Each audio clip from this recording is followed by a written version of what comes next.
വന്ദനാദാസ് കൊലപാതക കേസിൽ പ്രതി കുറ്റക്കാരനെന്ന് കോടതി വിധിക്കുന്നു. കോടതിയിൽ നിന്നുള്ള വിശദാംശങ്ങൾ വന്നുകൊണ്ടിരിക്കുന്നു.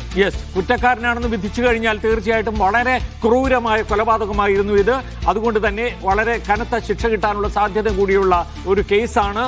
പ്രേക്ഷകർക്ക് അറിയാവുന്നതുപോലെ വന്ദനാദാസ് കൊട്ടാരക്കര താലൂക്ക് ആശുപത്രിയിൽ വെച്ച് കൊല്ലപ്പെടുകയായിരുന്നു.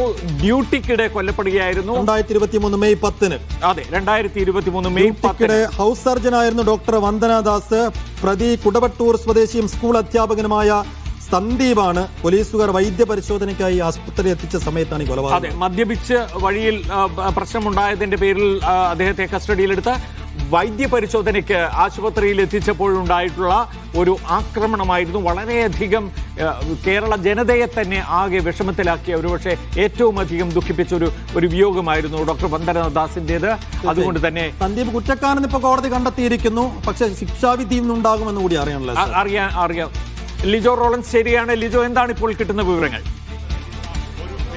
റെഡി പ്രമോദ്, ഇപ്പോൾ വന്നേക്കുന്ന ഏറ്റവും പ്രധാനപ്പെട്ട വാർത്ത എന്ന് പറയുന്നത് ഡോക്ടർ വന്ദനാദാസ് കൊലക്കേസിൽ പ്രതി സന്ദീപിനെ കുറ്റക്കാരനെന്ന് കോടതി കണ്ടെത്തിയിരിക്കുകയാണ്. കൊല്ലം അഡീഷണൽ സെഷൻസ് കോടതി 1 ഇപ്പോൾ കുറ്റക്കാരനെന്ന് കണ്ടെത്തിയിരിക്കുന്നത്. വിവിധമായിട്ടുള്ള വകുപ്പുകളിലാണ് കോടതി ഇത്തരത്തിൽ കണ്ടെത്തിയിരിക്കുന്നത്. ശിക്ഷ വിധിക്കുന്നത് മറ്റന്നാളെന്നുള്ളൊരു കാര്യമാണ്, വ്യാഴാഴ്ച എന്നുള്ളൊരു കാര്യമാണ് ഇപ്പോൾ കോടതി അറിയിച്ചിരിക്കുന്നത്. IPC 302 കൊലപാതക കുറ്റം, IPC 307 വധശ്രമം, അതായത് SI ASI അവിടെയുണ്ടായിരുന്ന ഹോംഗാർഡ് ഉൾപ്പെടെയുള്ളവരെ ആക്രമിച്ചതിൽ, IPC 333 ഔദ്യോഗിക കൃത്യനിർവഹണത്തിനിടെ പൊതുപ്രവർത്തകനെ മാരകമായി പരിക്കേൽപ്പിക്കുക, IPC 324 മാരകായുധങ്ങൾ ഉപയോഗിച്ച് പരിക്കേൽപ്പിക്കുക, IPC 341 അന്യായമായി തടഞ്ഞുവെക്കൽ, IPC 353 സർക്കാർ ഉദ്യോഗസ്ഥനെ ഔദ്യോഗിക ജോലി തടസ്സപ്പെടുത്തുന്നതുമായി ബന്ധപ്പെട്ട് ആക്രമിക്കുക, IPC 201 തെളിവ് നശിപ്പിക്കൽ, IPC 506 2 വധഭീഷണി മുഴക്കൽ, IPC 332 പൊതുപ്രവർത്തകനെ ജോലിയിൽ നിന്ന് പിന്തിരിപ്പിക്കാൻ പരിക്കേൽപ്പിക്കുക തുടങ്ങിയുള്ള ഇത്തരത്തിലുള്ള വകുപ്പുകൾ പ്രകാരമാണ് ഇപ്പോൾ കോടതി പറഞ്ഞിരിക്കുന്നത്. പ്രതി സന്ദീപ്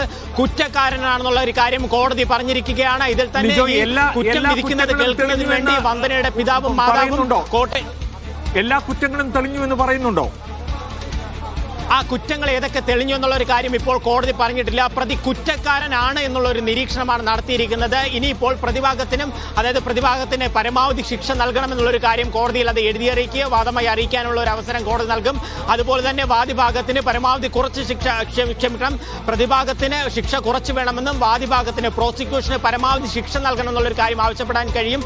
അതിനുശേഷം മറ്റന്നാൾ വിധി പറയുമ്പോഴായിരിക്കും ഇതിൽ ഏതൊക്കെ വകുപ്പുകളാണ് കൃത്യമായി തെളിയിക്കാനായി പ്രോസിക്യൂഷന് കഴിഞ്ഞിട്ടുണ്ടായത്, ഏതൊക്കെ വകുപ്പുകൾ പ്രകാരമാണ് ഇതിൽ കുറ്റം വിധിക്കുന്നുള്ള കാര്യത്തിൽ കോടതി ഒരു വ്യക്തത വരുത്തുക. രാവിലെ അഭിഭാഷകനോട് സംസാരിക്കുമ്പോൾ തന്നെ ഇതിൽ ഏറ്റവും പ്രധാനമായിട്ട് പ്രതിഭാഗം ഉന്നയിച്ചിരുന്ന ഒരു കാര്യമെന്ന് പറയുന്നത് ആ കുറ്റകൃത്യം ചെയ്യുന്ന സമയത്ത് മാനസികാവസ്ഥ ശരിയല്ലായിരുന്നു എന്നുള്ള കാര്യമായിരുന്നു.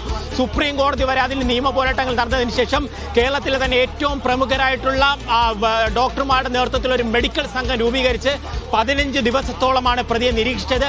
അതിനൊടുവിൽ അവർ കൃത്യമായൊരു നിരീക്ഷണം കോടതിയെ അറിയിച്ചു. പ്രതിക്ക് മാനസികമായിട്ടുള്ള യാതൊരു തരത്തിലുള്ള പ്രശ്നവുമില്ല. അത് തന്നെയാണ് ഈ കോടതിയുടെ ഒരുപക്ഷെ വിധി നിർണ്ണയിക്കാൻ പോകുന്ന ഏറ്റവും പ്രധാനപ്പെട്ട കാര്യം എന്നുള്ളതാണ് മനസ്സിലാക്കാൻ കഴിയുന്നത്. മറ്റന്നാൾ ശിക്ഷ വിധിക്കുമ്പോൾ അറിയാം ഇതിൽ എന്തൊക്കെയാണ് പരമാവധി ശിക്ഷ വരാൻ പോകുമോ. അപൂർവമായി കണ്ടാൽ മാത്രമായിരിക്കും ഏറ്റവും ഉയർച്ച വധശിക്ഷ എന്നുള്ളൊരു കാര്യത്തിലേക്ക് കടക്കുക. മറ്റെന്തൊക്കെ ശിക്ഷയാണ് കാര്യം? ഇവിടെ കൊലപാതക കുറ്റമുണ്ട്, കൊലപാതകത്തിന് ശ്രമിക്കലുണ്ട്. അത്തരത്തിലുള്ള നിരവധിയായിട്ടുള്ള ചാർജുകളാണ് പ്രതിയായിട്ടുള്ള സന്ദീപിനെതിരെ ചുമത്തിയിരിക്കുന്നത്. 2023 ഇത്തരത്തിൽ അതിക്രൂരമായ ഒരു കൊലപാതകം. 2 ഭാഗത്തെയും ഇനിയും കേൾക്കുമോ കോടതി? അതിന് സാധ്യതയുണ്ടോ? ചോദ്യം ആവർത്തിക്കാമോ? മറ്റന്നാളാണ് ശിക്ഷാവിധി പ്രഖ്യാപിക്കുന്നത്. അതിനു മുമ്പ് 2 ഭാഗത്തെയും ഒരിക്കൽ കൂടി കേൾക്കുമോ കോടതി?